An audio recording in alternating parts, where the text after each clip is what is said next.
The evangelist St. Mark gives us some words of advice as we begin this time of Advent. To be alert, to keep watch. And we had the blessing to be a field ed parish, and I invite Andy Gonzalez, our seminarian, to come forward and to offer his reflection on our Sunday scriptures today. Andy.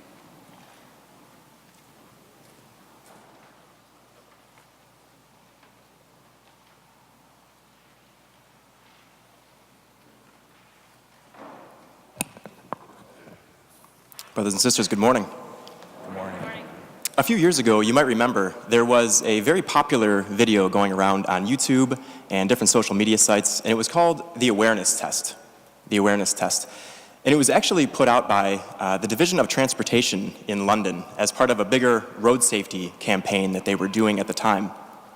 But when it went out, the video just went viral, and you can still find it very easily today. Just Google Awareness Test. It'll be the first result that pops up. And for those of you who haven't seen the video, or maybe you don't remember it, it's only about a minute long, and in it there are two basketball teams passing a ball back and forth to each other. And you, the viewer, are told to count how many passes the team in white makes. Pretty simple. So this goes on for about 10 seconds, and then the video stops. And you're asked, okay, did you get the right answer? And the right answer is 13. Sorry to spoil that for you if you haven't seen the video. But when I watched the video the first time, I got the right answer. 13 passes. I thought to myself, yes, I got great awareness. I know what's going on around me. But then the video proceeds to ask, but did you notice the moonwalking bear?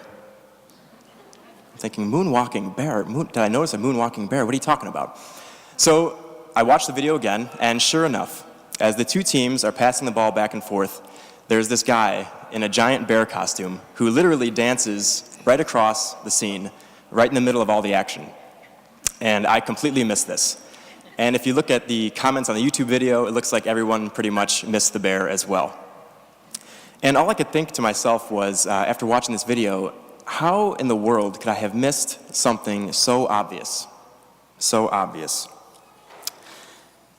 And I bring all this up today because in our gospel, Jesus tells his disciples to be watchful and to be alert. And this is what he's telling us as well, to be watchful and alert, to be aware of what's going on around us. And while Jesus is certainly talking about his second coming, which will happen at some point in the future, at the end of time, there's also something very immediate about Jesus' second coming, something that we must be aware of, something very obvious that we can easily miss if we're looking for God in some far-off, unusual places. So there's really a twofold reality to the season of Advent. First, it's a time when we recognize the fact that God is already present among us. His presence has already begun.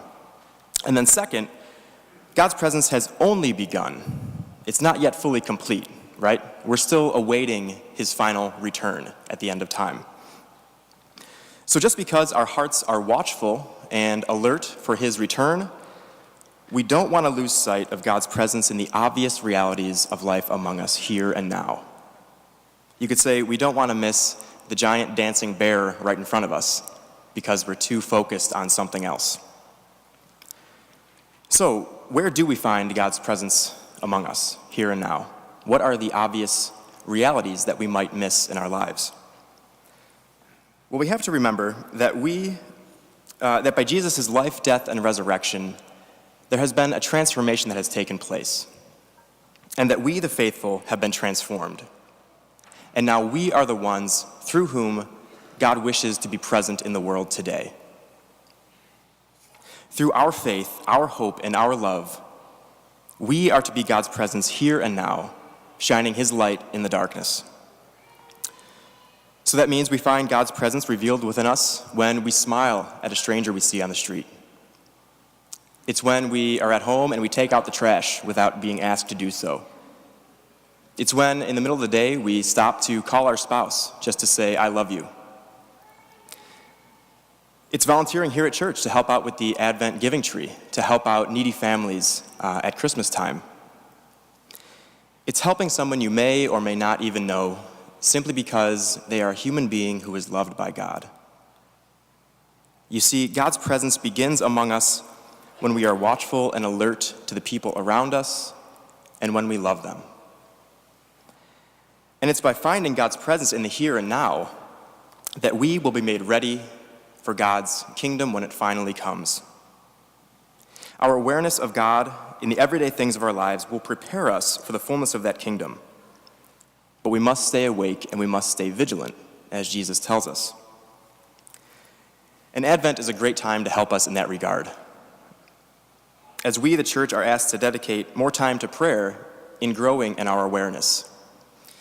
So that could be an extra 5 or 10 minutes a day in prayer, just simply acknowledging God's presence and God's love for you, and asking Him who it is that needs His love today. Asking God, who needs that look of love? Who are you going to bring into my life that I can give that love to? Maybe you come up here to church and just spend some time in the silence with Jesus, just getting to know Him better. Or maybe as a family, it's before or after dinner, praying the rosary together and asking Mary to help you become aware of God's presence in your lives. Probably the best and most obvious way to stay watchful and alert is in the sacrament of the Eucharist. This is the fullest expression that we have of God among us, and we don't want to miss this. When we receive the Eucharist, God's light is able to shine brighter in us, casting out the darkness in our hearts and in the lives of those around us. Our hearts are nourished by the Eucharist, and in turn, we are made ready for the coming of the kingdom. So my brothers and sisters, it can be very easy for us to miss the obvious realities in our lives, whether it's a dancing bear or God Himself. And we don't want to miss God because we are watching for or expecting something else. That's why Jesus tells us to be watchful and to be alert. And this awareness is not only for a future reality, but it's for the present moment, here and now. For each and every moment of our lives, God is present. And He's chosen to be present through each and every one of us. So as we begin this Advent season, let us truly be open to living that reality in our lives. And let us stay awake and be God's light in the darkness as we await in joyful hope for the fullness of God's kingdom and Jesus' second coming.